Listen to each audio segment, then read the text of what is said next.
So to the next election hotspot in Nigeria, Ondo State, where there are deepening fears of more electoral manipulation and chaos. And as a result, many people might not turn out to vote. And this means that along with so many other things in this benighted country, democracy is under threat of being severely damaged by the very forces and drivers that are supposed to protect it: the Electoral Commission, INEC, the politicians, and the security agencies. At the current rate of electoral attrition, the experts say that Nigeria's democracy is facing gully-sized erosion in the coming years, with devastating implications for governance in this country. So with the Ondo State governorship election just days away, what can be done to improve trust and to better the quality of that election?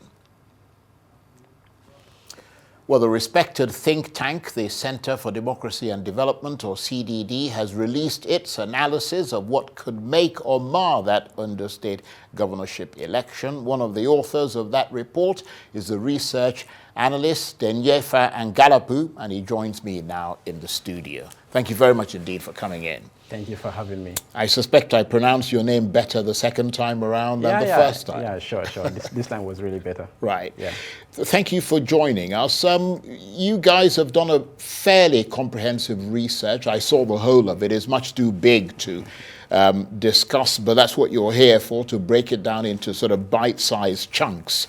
What are the biggest problems that you see with this upcoming Ondo State governorship election? Quite interesting. As the Center for Democracy and Development, we've been observing elections in and out in different places. We're in Edo, and we also went to Ondo about 3 weeks ago. So the research that was published was as a result of focus group discussions that took place in Owo, Okitepupa, and also in Akure. So we clustered different senatorial districts, and we had focus group discussions. We had quite interesting findings, and also very differentials that we had from Edo. One very interesting finding that we had was a weakened opposition.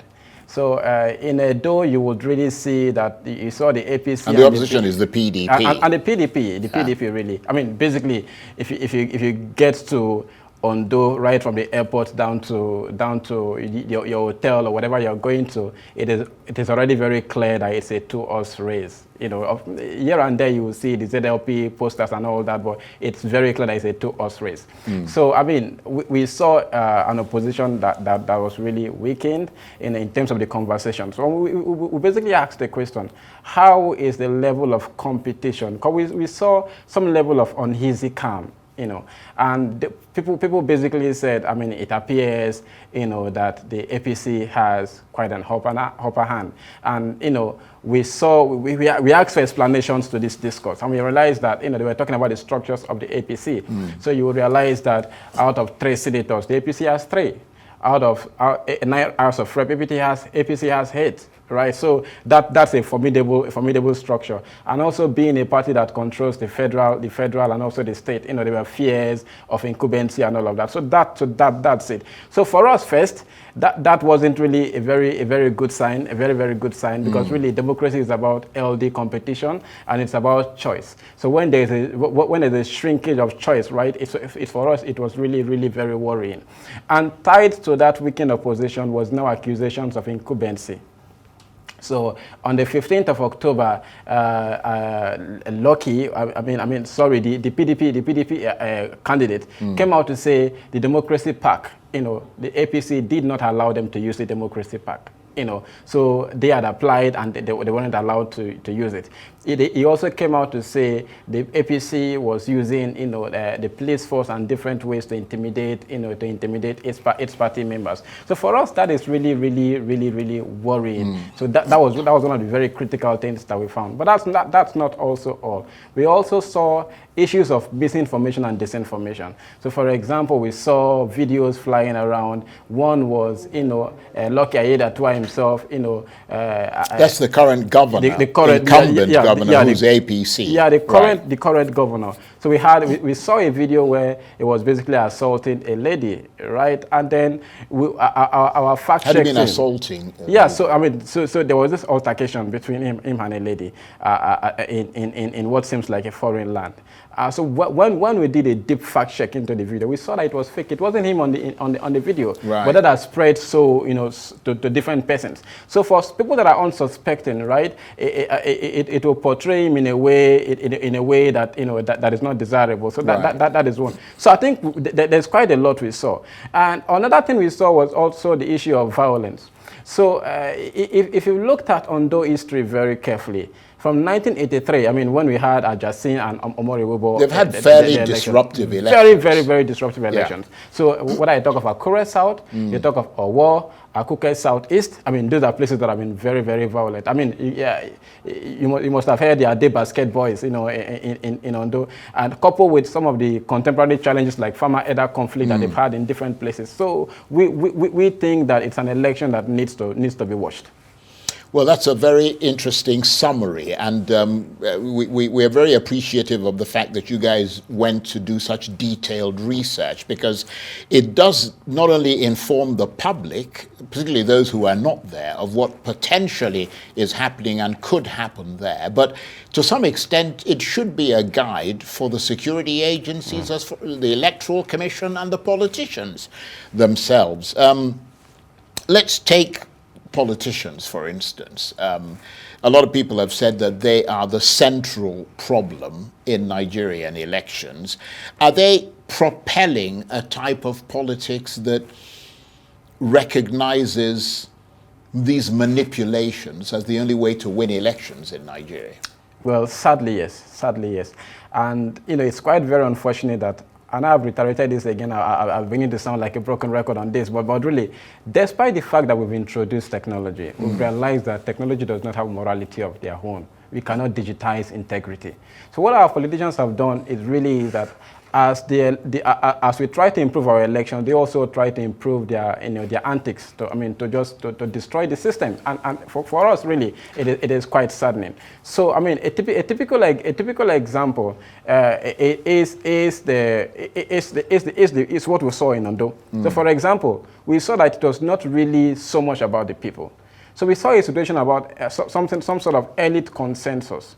So while we are one thing that really gave us so much worry about the Ondo election was the fact that people were not really satisfied. It wasn't like the feel we got was like, it wasn't like they were satisfied with the governance structure, but they felt a bit helpless. Right. They felt like if there was some kind of consensus in a particular party and the elites have taken this particular direction, it's possible that we can do nothing as citizens.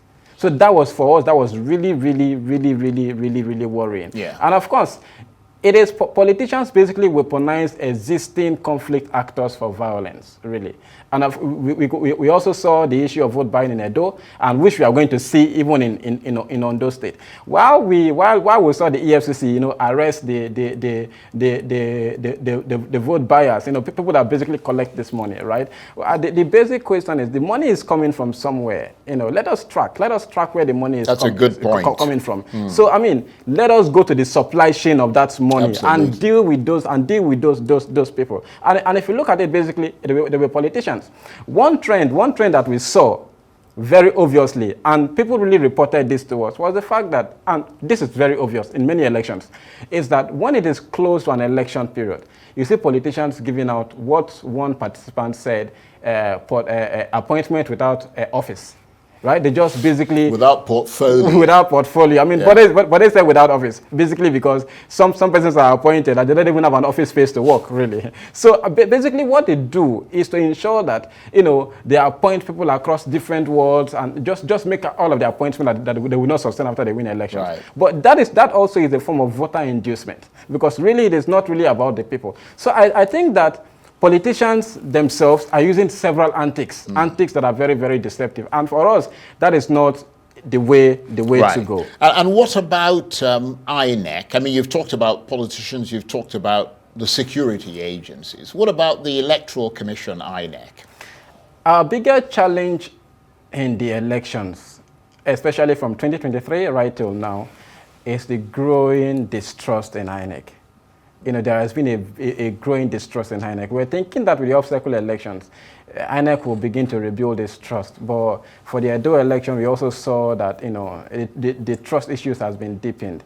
And basically, it is also partly with the concerns with the issue about state capture of INEC. So if you look at the Edo elections, there were accusations of the REC and all of that. If you come down to the Ondo election, that is also repeating itself in a different dimension about a REC that has lived in Ondo for several years and all of that. While that itself is not against the law, the law is basically against someone from the state. But this time it's about residential. That is not against the law. But it creates an indication, really, that, people do not have trust in the system. And look at the conversation. You will see basically the PDP, basically accusing or finding fault in the candidacy of the REC, while the APC is defending it. This is supposed to be a neutral body where no political party is defending, really. But once you see someone defending and somebody... It raises questions. It raises fundamental questions. So there is a fundamental question. The second really is the perennial issue that we've had. We've had issues of logistic challenges. And you can almost guess. And it is becoming a bit... very embarrassing that you can actually write a Nigerian election report before the election happens and say logistic challenges, and it will happen. Yep. So we really need to rethink the way our logistics are being managed. If it's not working for us, really, with all of the brilliant minds that we have in Nigeria, we need to rethink logistics management in Nigeria. That's a very good point. What is, in your assessment, behind the evolution of this type of politics in Nigeria? How did this country's politicians, the Electoral Commission, the security agencies, across the divide, find common ground in this type of politics? I think it's really a very faulty socialization process. And some authors and scholars have also attributed it to colonialism and all of the issues that happened at that time and how power was shifted and all of that. But it's 64 years after colonialism. Surely lessons would have... people grow up in that time, they pass middle-aged, they retire.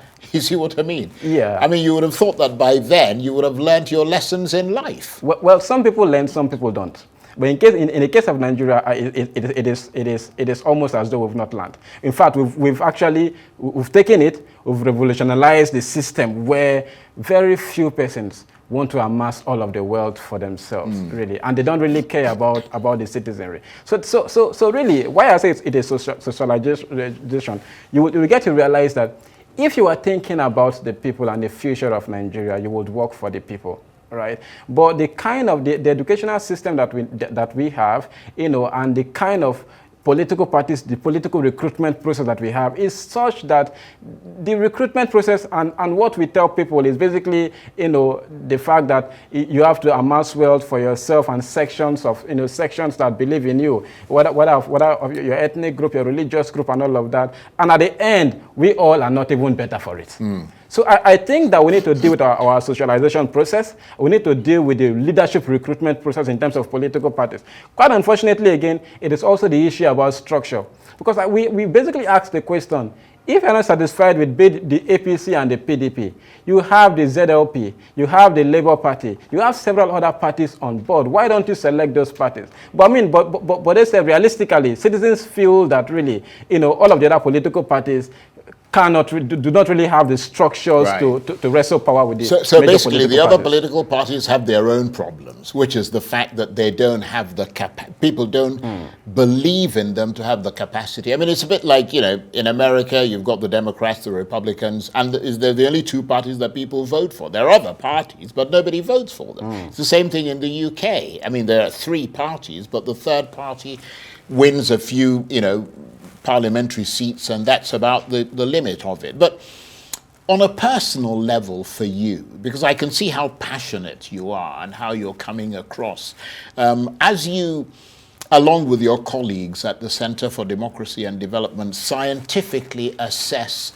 various Nigerian elections year after year, and you observe with increasing gloom, how undemocratic they are becoming, how palpable is your despair?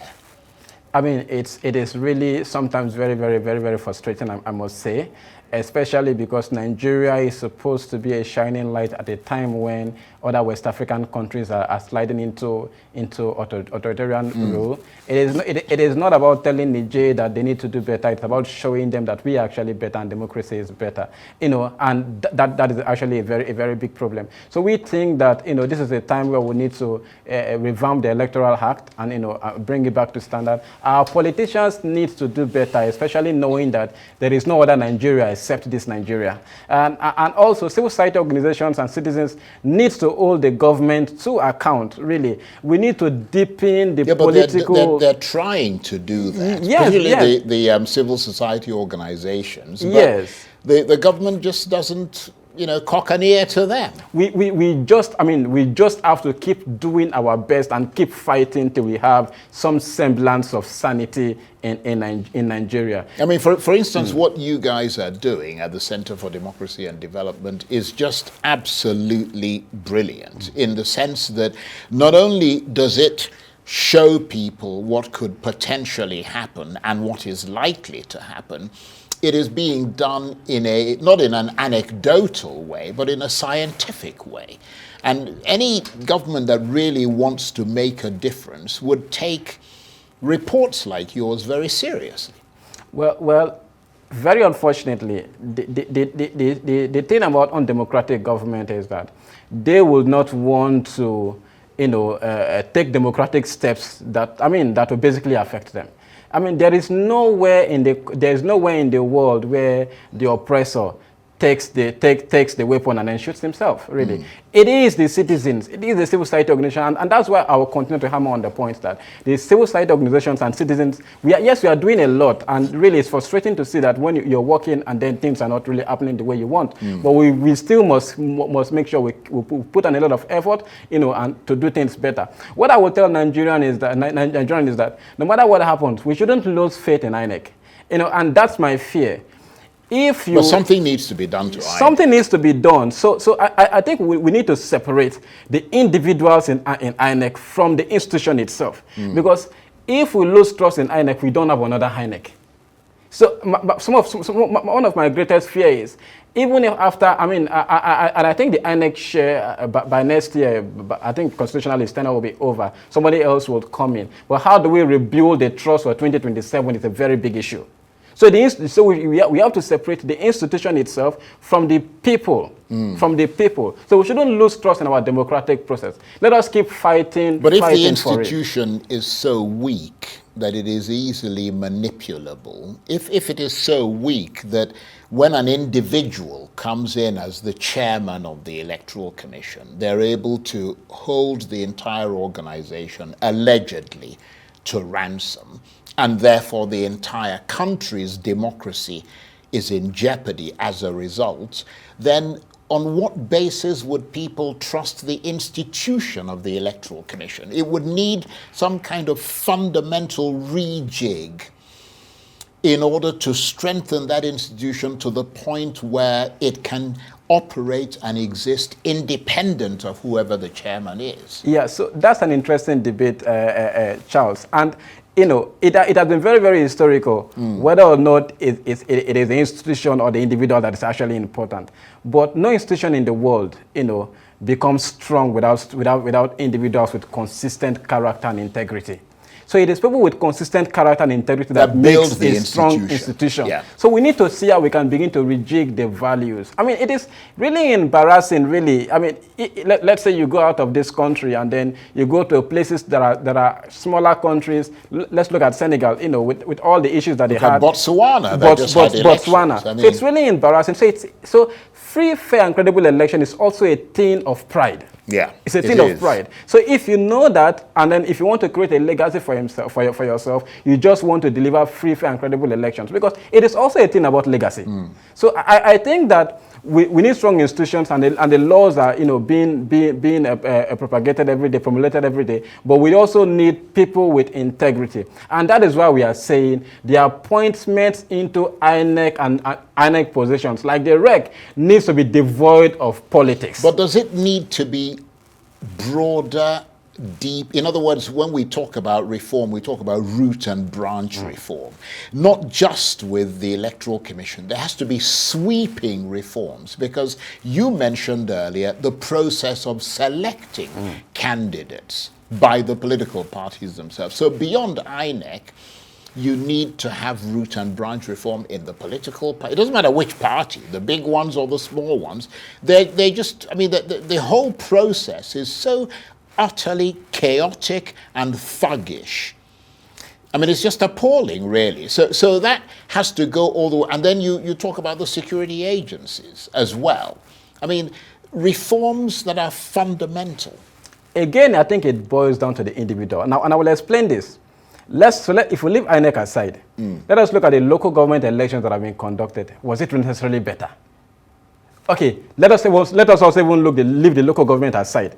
Let us look at the party primaries. I don't know if you've seen any political party primaries that they themselves conduct, that is free from rancor, that is free from disagreement. Absolutely, I agree. And in fact, if you look at the election litigations, most of the cases in court were actually political party election cases, primary cases.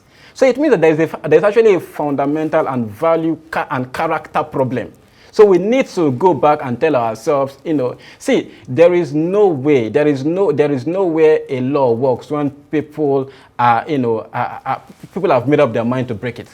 There is no way it's going to work when people have made up their mind to break it. So imagine that in 2015, after the election, Goodluck Jonathan says he's not leaving office. What will happen? We'll start having conversation here and there, and then start having explanation. So the whole idea is that it is a value problem. We need to go back and then rejig our values as a people. Let us even have leaders that want to leave a legacy. Leaders that think Nigeria first. Leaders that will say the election is not worth my blood. Yes, leaders, no, absolutely. Yes. So you also have to have security agencies that are able to operate, because in many cases around the world, it's not unique to Nigeria. When you don't have proper law enforcement, then people will commit crimes, and if they can get away with it, they will keep doing that. So you need to have a way that, you have the police, you have the law enforcement system that is able to bring people to justice irrespective of what happens. I mean, we saw what happened in 2020 with Donald Trump trying to take over the electoral, but he didn't succeed. That's what institutions are about. So, I mean, we're running out of time here. As the under-election looms, let me say, topsy-turvy this weekend, what is the message that you and the CDD have for the stakeholders in that election? For the Center for Democracy and Development, we are calling on INEC to be transparent. The IREV needs to work. We don't want a situation where Coalition Center is taken from one place to another place for reasons. And if that is supposed to be, that will happen, let it be properly and proactively communicated. We call on the political parties to respect the rule of law, to respect the rules of engagement in an election. We call on the security agencies also, in an election where there are fears of incumbency and federal might, we want them to be as professional as possible. We also call on politicians and all stakeholders, citizens, not to be used by politicians. Again, vote buying, it's a very big challenge. Well, you're not confident, are you? Well, we don't have an option than to be confident, really, because, I mean, at the Center for Democracy and Development, we just believe that democracy has to work, because, I mean, it just has to work. So we don't have an option. We just have to work and keep working for a better democracy in Nigeria. Is it going to work in Ondo State this weekend? Hopefully. I mean, they are definitely getting our message, and we hope that, it works. Okay, I want to thank you very much indeed.